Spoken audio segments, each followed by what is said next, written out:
Le château de Langeais, c'est un peu plus de 1000 ans d'histoire. Une résidence aux deux visages. Le premier, celui d'une forteresse côté ville. Le second, celui d'une résidence Renaissance côté jardin. Mais surtout, ce château abrite l'histoire d'un mariage ultra secret. Celui d'Anne de Bretagne avec le roi de France, Charles VIII. Alors, pour nous accompagner tout au long de la balade, l'excellent Marry You de Bruno Mars. Allez, suivez le guide. Château, c'est parti.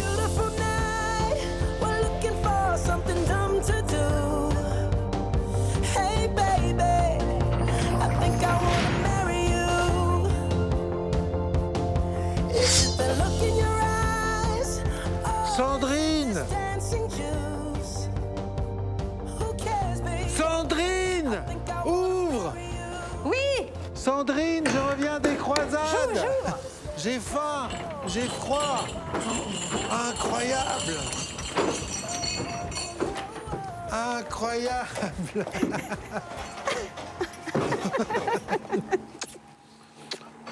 On savait recevoir, franchement. Hein? Au Moyen-Âge, on savait recevoir et encore aujourd'hui. Et encore aujourd'hui. Voilà, avec ce beau pont-levis qui a été reconstitué au 19e siècle par Jacques Siegfried aussi. Voilà, c'était le dernier propriétaire et il a fait ce pont-levis comme au XVe siècle, lorsque le château était construit par Louis XI. Et c'est un des rares ponts-levis qui fonctionne encore en France dans les châteaux. Oui, tout à fait. On l'actionne tous les jours. Tous les jours, tous les matins, on abaisse le pont-levis. C'est génial. Et tous les soirs, on relève le pont-levis. Vous m'emmenez où, Sandrine?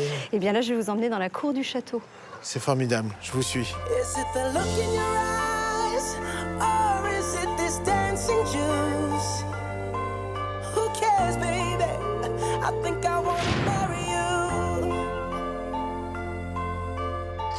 Sandrine, c'est un décor formidable, on dirait un théâtre antique, vous savez, avec le mur contre lequel jouaient les acteurs, le son se répandait. Oh, c'est grandiose. Ici, c'est la plus vieille partie du château, c'est le donjon, 10e siècle. C'est ça, c'est le premier château qui a été construit à Langeais. Donc ce château, enfin cette tour, c'était une tour qui a été, voilà, une tour rectangulaire qui s'élevait, qui n'était pas plus haute que ça d'ailleurs. Ah, elle n'était pas plus haute. Non, qui a été construite par Fulquenera, le fameux comte d'Anjou. Le salopard. Le féroce. Le féroce. Donc voilà, il avait construit cette tour, il avait réussi à gagner les terres de Langeais et donc il a construit cette tour sur ce promontoire rocheux qui lui permettait d'avoir une vue sur la Loire et sur les voies de communication, puisque la Loire, bien évidemment, à l'époque... Et c'était un peu sa spécialité d'ailleurs, d'avoir des propriétés sur la Loire pour racketter les gens qui passaient, voilà. Quoi, c'est ça. Voilà, donc cette tour, alors ce qui est intéressant quand même et fabuleux, c'est que c'est une des premières tours construit en pierre. Avant, les châteaux étaient faits de bois. D'accord. Et donc, oui, effectivement. Donc ça, c'est une des premières. C'est une des premières. Des premières, enfin voilà, un des premiers châteaux construits en pierre et un des plus vieux de France. Donc là, on est 10e. Et là... Et ici, on est 15e, avec le château de Louis XI. Louis XI. Le fameux château de Louis XI, qu'il a construit à partir de 1463. Et c'est un château qui est assez atypique dans le Val-de-Loire parce qu'il a deux visages. En fait, il y a la façade côté ville, qui est une façade plutôt défensive, plutôt de forteresse médiévale, avec le pont-levis qu'on a emprunté tout à l'heure, les grosses tours et son chemin de ronde. Et puis cette façade ici, côté jardin, qui, elle, annonce les prémices de la Renaissance, avec plus d'ouverture, des petites tours. Donc voilà, on annonce la Renaissance. Donc il y a vraiment deux facettes. D'accord, les deux visages. La chance de ce château, c'est que il a été complètement restauré au 19e siècle, mais en l'état.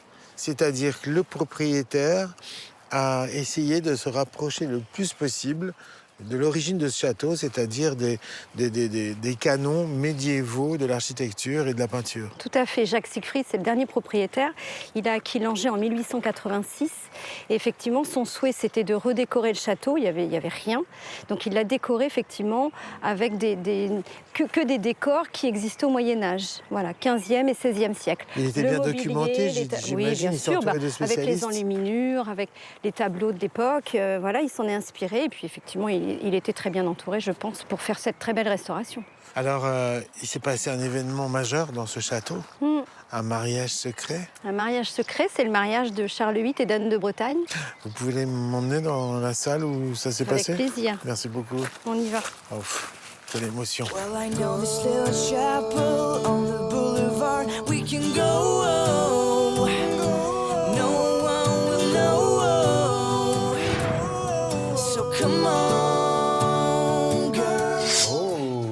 On est où ici, Sandrine? On est dans la salle des devises. Dans la salle Des devises. Des devises, On l'appelle c'est-à-dire comme ça ça veut parce dire qu'il y a quoi? sur les murs les devises de Charles VIII et d'Anne de Bretagne. D'accord. Alors, potus mori quam fae dari. Qu'est-ce que ça veut dire?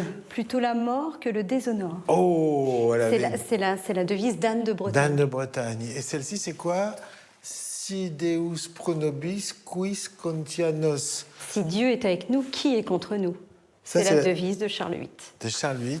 Et les voilà, Et les voilà. réunis tous les deux, le roi de France et la duchesse de Bretagne. C'est ça. Alors ce mariage, il a eu lieu ici, dans ce château. Oui, il a eu lieu à Langeais, effectivement, le 6 décembre 1491, à 6 h du matin. À 6 h du matin? Et oui, parce que c'était un mariage secret. Mais non.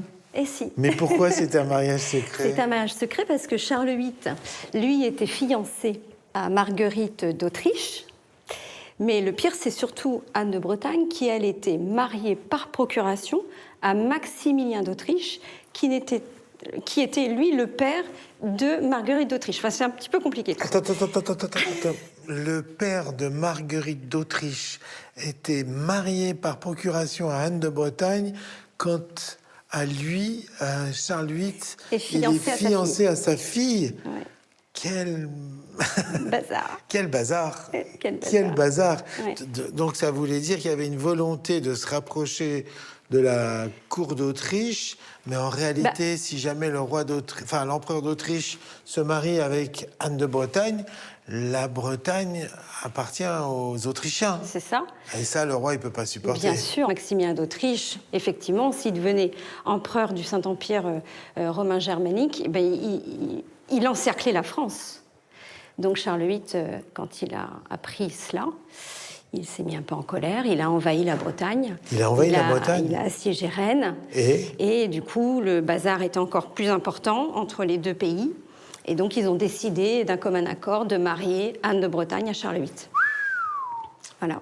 Dis donc, on a eu chaud aux fesses pour la Bretagne, hein, quand même, hein? Elle a failli nous échapper. Oui. Alors Sandrine, moi dans les châteaux, j'aime bien qu'on montre des pièces secrètes qu'on montre pas forcément à tout le monde. Vous en auriez une pour moi? Ah oui, il y en a une qui n'est pas ouverte au public. Ah ouais? Oui.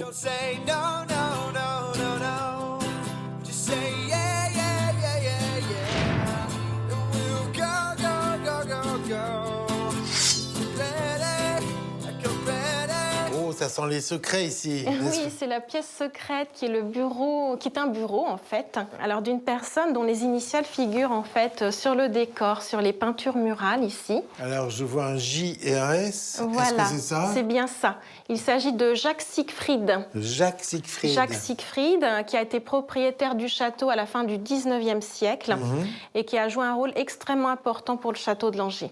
Puisque c'est lui qui a tout restauré. Alors, qui était-il? J'imagine qu'il avait un peu d'argent. Ah, effectivement, c'était un riche homme d'affaires alsacien, issu d'une riche famille de négociants. Donc, il avait fait fortune dans le textile. Et en même temps, il était passionné d'art du Moyen-Âge. Lors de l'un de ses voyages dans le Val-de-Loire, il va avoir un coup de cœur pour le château de Langeais. Donc, il décide de le racheter en 1886. Et de redonner à ce château son aspect d'origine, c'est-à-dire de lui redonner l'aspect d'une résidence seigneuriale de la fin du Moyen-Âge. D'accord. Donc, il est quand même respectueux de l'histoire de ce château. Il n'essaye pas de le refaire à la moderne.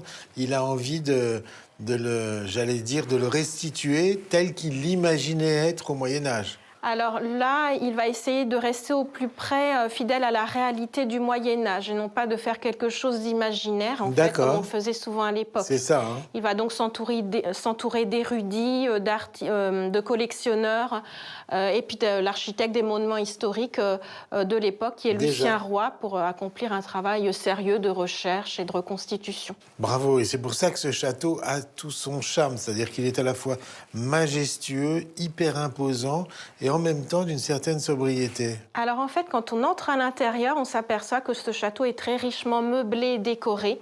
Et tout cela, on le doit à Jacques Siegfried. Il va donc faire un grand travail de collectionneur, assembler une trentaine de tapisseries. Il va remeubler le château. Alors certains meubles sont d'époque, il va aussi en reconstituer. Et de même, dans chaque salle du château, il va reconstituer les boiseries, les peintures murales, mais aussi les magnifiques carrelages qu'on peut voir aujourd'hui, en fait. D'accord. Alors bien souvent, il y avait des emblèmes. Ici, on peut voir la fleur de lys, par exemple, Mais et oui. la queue d'hermine, qui en fait rappelle l'événement majeur qui a lieu au château. Ah d'accord, ce petit triangle avec cette queue comme une fusée, c'est une queue d'hermine en Voilà, réalité, c'est ça. ça? C'est l'emblème d'Anne de Bretagne. Ensuite, les fleurs de lys. Et bon, JS, il s'est fait une petite fantaisie pour ses initiales. Voilà, c'est Hein? ça. Ok. Alors, on a ici le portrait De Jacques Siegfried, justement. Et puis, on a des livres aussi. Alors, c'est sa bibliothèque. Hein. Donc, vous avez sa collection d'ouvrages ici. D'accord. Alors, on a Rabelais, on a Alexandre Dumas. Alors, on a aussi un fac-similé du livre d'heures d'Anne de Bretagne, en Ah fait. oui, c'est un fac-similé Voilà, une de son reproduction journal. de son livre d'heures. Alors, son en quelque livre d'heures. sorte, c'est un livre de prière, mais en fait, avec beaucoup d'enluminures d'illustrations. C'était une reine, bien sûr, hein, et qui montre notamment la flore française de l'époque, mais également les dernières découvertes de la flore ou des animaux d'Amérique ou d'Asie qu'on découvre à l'époque. On peut le consulter? Je vous donne la clé si vous voulez. Génial, merci. Oh. Donc, c'est un fac-similé, hein? Oui, une reproduction Ça du veut- 19e siècle, Mais ça veut mais d'un dire que ouvrage qui date de 1500-1510 environ. il est très lourd. Oh là là, sublime. Donc, elle avait ça, Anne de Bretagne? Voilà, comme livre de prière. Vous vous rendez- Mais non, ça, c'est pas de son époque, ça, c'est 19e. Alors, en fait, désolée. c'est une reproduction de l'original qui date des années 1505-1510. Donc, c'est une reproduction enjolivée. Non, d'après l'original. D'après l'original? Oui, tout à fait, ouais, oui. C'est dingue. Donc, voilà le blason d'Anne de Bretagne, sa fameuse petite queue d'hermine. Voilà, Ses initiales, A. le Hadan. Donc là, voilà, Donc vous là- avez en marge du texte des enluminures qui montrent voilà, la flore, parfois avec des insectes, comme vous le voyez ici. Il y a parfois aussi des petits mammifères, D'accord, c'est à la fois un livre de botanique, finalement. botanique, c'est ça, finalement, avec un petit peu des scènes pieuses. Et c'est toujours elle qui est représentée ici. C'était la classe, elle était partout. Finalement, c'est pour intéresser les enfants, on devrait les mettre dans les livres de botanique. Oui, devant les même. illustrations du Moyen-Âge. Génial, génial, génial. Je vais le reposer. Merci beaucoup, Carmen. Château, c'est terminé. N'hésitez pas à pousser la grille du parc et à venir en famille ou entre amis découvrir ce domaine riche d'une histoire de plus de 1000 ans. Nous, on se retrouve très vite dans un autre château. D'ici là, soyez passionnés, passionnants et plus encore. I think I wanna marry you.